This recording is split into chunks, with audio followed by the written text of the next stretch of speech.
Après Dijon, les concurrents du Roscar GT Challenge se donnaient rendez-vous au Val de Vienne pour la 3e manche de la saison 2023. Philippe Naniche et Christian Rossi étaient heureux de voir qu'une soixantaine de voitures avaient fait le déplacement dans le département de la Vienne pour participer au roulage du club 911 IDF et GT Track Club le vendredi, avant de débuter les hostilités le lendemain lors d'une journée de compétition dans le cadre du Roscar GT Challenge. Avec un temps de roulage important sur des pistes attractives, les pilotes peuvent s'en donner à cœur joie tout en respectant le principe du Roscar GT Challenge, partage, respect, plaisir et passion. Un 3e rendez-vous 2023 qui voyait le retour de certains concurrents, dont Frédéric Greuillet, Régis Régaud de Seb ou encore Anthony Beltoise. J'ai pas fait de Roscar depuis fin octobre l'année dernière. Là, c'est un circuit que je découvre qui est génial techniquement. Bon, il y a un peu de pluie, mais ça fait partie du jeu. Et ouais, je me régale. Ouais. Bah déjà qu'on maîtrise pas trop quand il y a pas de pluie, donc t'imagines avec de la pluie. Bon, on a un petit peu. Moi, j'ai un peu les fesses serrées pour tout dire. Voilà. On progresse, on s'amuse surtout beaucoup. L'ambiance est très très sympathique. Nous, on vient en mode détente avec nos 2 amis mécanos et ça se passe très très bien. La bonne humeur, la bonne ambiance, une super auto. Voilà, tout est réuni pour vraiment se faire plaisir. Le choix, il était aussi qu'on fasse à 2, parce qu'à la base, Richard, c'était un de mes élèves et on est devenus amis. Donc c'est pour ça qu'on se retrouve dans cette situation à être équipier maintenant. Notre premier rôle en tant que coach, c'est d'abord d'assurer leur sécurité. Puis après, si on peut modestement leur permettre de progresser au fur et à mesure, bien sûr au rythme de chacun et puis en fonction des différentes conditions météo, qui sont pas inintéressantes, parce que même si Jean-Pierre aime pas trop la pluie par exemple, comme tout le monde d'ailleurs, comme tous les pilotes, parce qu'on a toujours un petit peu peur que ça glisse, c'est aussi une très bonne école, parce qu'on arrive à atteindre les limites de la voiture beaucoup plus vite. On essaye de beaucoup travailler pour apprendre les circuits déjà. Nous, en venant du rallye, on est un peu perdu par pas mal de raisons sur les règlements circuits, sur le peloton, sur les qualifs, mais bon, on apprend petit à petit et puis on s'amuse bien, on se fait plaisir. 1 heure de course à 2 pilotes, c'est très bien. Cet esprit amateur, pro-am, il y a vraiment le mélange de tous les genres en termes de pilotes, de voitures. Un joli calendrier, des belles courses. Moi, je trouve ça plutôt très sympa. On est dans l'esprit Roscar, plaisir, tout ça. Par contre, après course, c'est la course, quoi. On est quand même dans un mode où en rallye, on était déjà comme ça. On a vraiment l'envie de la perfo, donc on fait le max pour progresser. Et on verra jusqu'où on ira quand on exploitera bien notre potentiel, qui pour l'instant est pas bien exploité en tout cas. Si on peut gagner, on va gagner. Voilà, c'est ça l'objectif. Maintenant, après, voilà, on est avant tout pour se faire plaisir et puis on passe un bon week-end. Voilà.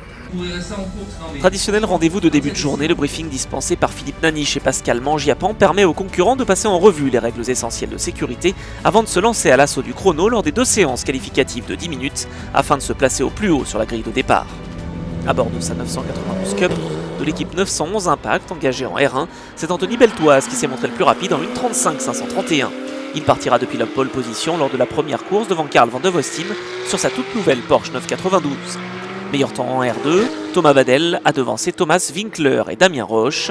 En RX, meilleur chrono pour Gérard Derrien sur sa solution F numéro 12, tandis que la Mercedes AMG GT4 de l'équipe Armada Racing partira en pole de la catégorie R4. Il est bientôt midi, les pilotes et les équipes du Roscar GT Challenge se préparent en vue du départ de la première course du week-end d'une durée d'1 heure. Les concurrents profitent des ultimes minutes qui leur sont allouées avant de prendre la piste pour le tour de formation afin de se concentrer et de penser aux dernières consignes de leur équipe avant de se lancer dans la compétition.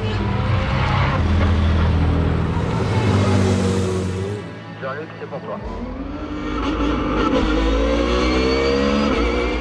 Et c'est parti pour cette première course du week-end avec le traditionnel départ lancé. Anthony Beltoise réagit parfaitement et conserve sa première position devant Carl Van de Vostin, tandis que Thomas Badel sur la Porsche numéro 5 doit résister à Thomas Winkler dans la lutte pour la 3e position. Superbe duel en tête entre les 2 Porsche 992 Cup de Beltoise et Van de Vostin. Face aux 991 Cup, les nouvelles venues font le show, ici au Val de Vienne.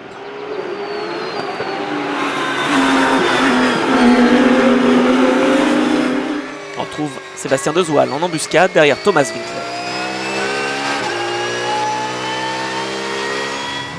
Et derrière ça chauffe dans le peloton entre Yann Bradax sur la 24 et Aymeric Le Breton sur la numéro 15. Et les Décidément, il s'en passe partout avec Winkler qui tente de revenir. Oh, attention avec la grosse glissade pour le pilote suisse. En tête, Anthony Beltoise mène, mais il est toujours sous la menace de la Porsche numéro 1 de Karl van der Voestin.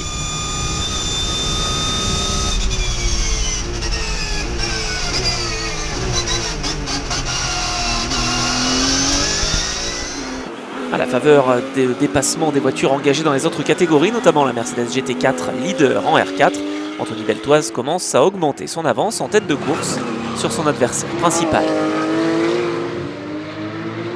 6e place pour Damien Roche qui a creusé un petit écart suffisant sur César van der Voestin, Arnaud Breuil et Cyril Kerdraon sur la Porsche numéro 30.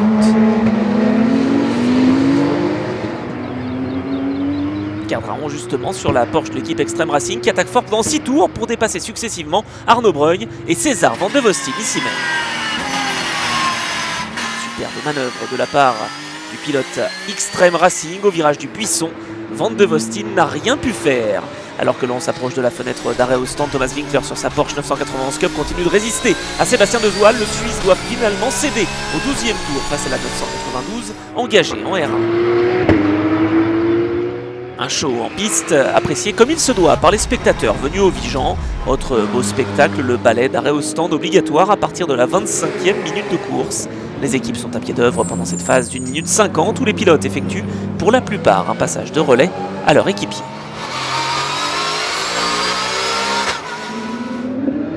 Après cette importante phase de course, les deux leaders sont de nouveau roue dans roue. Karl van der Voestin veut profiter des premiers instants au volant pour son adversaire Régis Rego de Seb pour tenter de le surprendre et c'est fait. Superbe manœuvre au 21e tour. Le champion Roscar 2022 s'empare des commandes de la course à bord de sa Porsche préparée par l'équipe de B Autosport. Derrière les deux hommes de tête, on retrouve Richard Paget qui doit se méfier du retour de Sébastien Dezoal. Le Belge attaque fort et va même revenir sur Régis Rego de Seb à une dizaine de tours de l'arrivée. Il sort par la deuxième place, mais attention avec le tête à queue justement pour cette Porsche numéro 75. Beau travail de la part de Thomas Winkler qui va gagner 2 places dans l'incident et se retrouver deuxième de cette première course.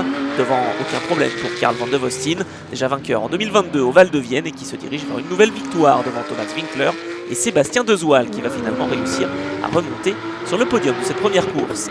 5e, Amaury Vaucher adopte un rythme infernal et va dépasser ici au double gauche de la ferme dans le tout dernier tour pour s'emparer de la 4e position in extremis devant Régis Rego de Seb.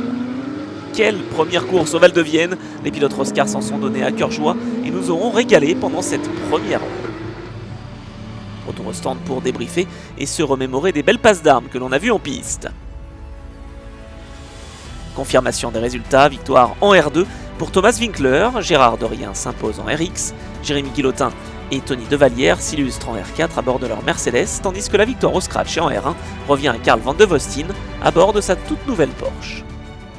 Je m'attendais à ce que ce soit plus compliqué, parce qu'en fait elle est relativement facile à prendre en main. C'est un autre pilotage, parce qu'il y a un gros train avant qui n'est pas sur la 991, qu'elle permet de tourner sans mettre trop de frein pour avoir de l'appui.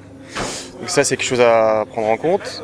Et elle est beaucoup plus stable aussi en virage, plus posée. C'est super efficace. Franchement c'est une super voiture. Après la pause déjeuner et quelques instants passés dans le club pilote pour échanger, les concurrents se retrouvent en fin d'après-midi pour la seconde confrontation du week-end. Les mécaniciens nettoient et ajustent les voitures, tandis que les techniciens Pirelli fournissent de nouveaux pneumatiques aux équipes avant cette deuxième course qui voit Karl van der Voestin partir en pole position aux côtés de son adversaire suisse Thomas Winkler.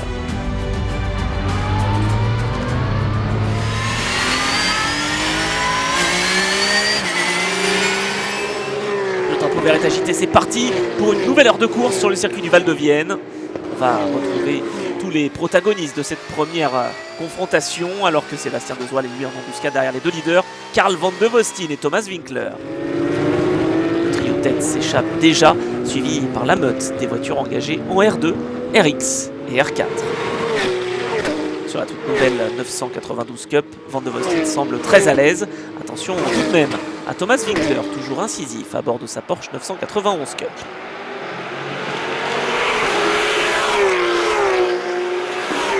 Derrière le troisième de tête, on retrouve Jean-Christophe Ray à la lutte pour la 4e place face à César van der Voestin. Thomas Winkler est en 2e position, il attaque fort. encore une petite dérobade du train arrière, décidément. Il se fait des frayeurs et ça chauffe aussi dans le peloton. Tous les pilotes apprécient cette piste du Val de Vienne, théâtre de la 3e manche de la saison 2023 du Roscar GT Challenge. Beau groupe de chasse derrière avec Jean-Christophe Ray sur la Porsche numéro 16 devant César Van de Vostin, Richard Paget et Julien Jacquel. Bon, alors que le drapeau jaune est agité, que se passe-t-il dans cette course ? Les pilotes sont immédiatement prévenus de l'incident via le boîtier RS Flag développé par Luc Deby et Christian Belcrère. Et malheureusement, c'est la Porsche numéro 15 de Romain Valère qui est en difficulté. La course reprend ses droits quelques instants plus tard. Et la lutte fait rage entre Van de Vostin et Paget. Ça passe pour la Porsche numéro 5 dans le virage droite. Superbe manœuvre. Et oui, les conseils de Thomas Badel semblent porter leurs fruits. Et alors que l'on s'approche de la 25e minute de course, et voilà, l'ouverture de la fenêtre d'arrêt au stand. Le leader Van de Vostin s'est engouffré, suivi des voitures numéro 43, 5 et du reste du peloton. On s'assure que tout se passe bien avant la deuxième partie de cette course. Van de Vostin n'est pas inquiété. En revanche, De Zoual doit maintenant résister à Winkler et ça va passer pour Thomas Winkler qui reprend la 2e position après cette phase d'arrêt au stand. Belle remontée pour Thomas Badel sur la Porsche numéro 5 qui attaque et qui passe la Porsche numéro 14 pour la 4e place au 20e tour de course. Une épreuve solide pour Marc-Edouard Crassertz sur la Porsche numéro 59. Il prend de l'expérience alors que derrière lui, le leader arrive dans le trafic. Carl Van de Vostin bien parti pour faire le doublé. 2e place une nouvelle fois pour Thomas Winkler. Alors que derrière, c'est assez intéressant puisque la remontée est à surveiller. Regardez ça, Anthony Beltoise à l'extérieur. Il est revenu en 6e position et dépasse même César Van de Vostin pour s'emparer de la 5e place. César Van de Vostin qui doit d'ailleurs se méfier de la voiture numéro 24 de Yann Bradac. Alors qu'il devance les 2 leaders de catégorie. La Solution F, leader en RX, et la Mercedes GT4, leader en R4. De Zoual face à Badel pour la dernière marche du podium et ça passe ici même à l'intérieur. Incroyable freinage, il fallait oser et Thomas Badel l'a fait. De Zoual va également céder 2 tours plus tard à Anthony Beltoise et retomber en 5e position. Tandis qu'on retrouve le leader, dernier virage et nouvelle victoire pour Carl Van de Vostin au Val de Vienne. Il va devancer Thomas Winkler et Thomas Badel qui sauve la 3e place de cette course in extremis sur la ligne face à Anthony Beltoise.